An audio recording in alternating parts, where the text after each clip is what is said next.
passeio de caiaque maravilhoso nesse dia abençoado por Deus.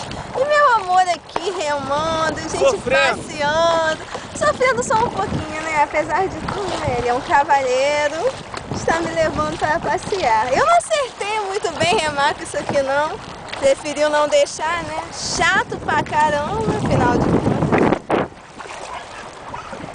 Sente só a maravilha de Deus. Estamos contemplando neste passeio.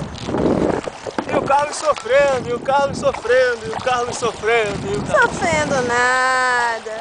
Olha só que maravilha que eu estou contemplando. É bom demais, né? Ai, gente, acho que eu não quero voltar pra casa, não.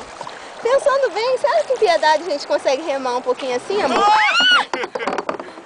Quase viramos. Quase virou. Ele quer fazer gracinha, sabe? Ai, que vida boa! Te amo! Te amo, meu amor.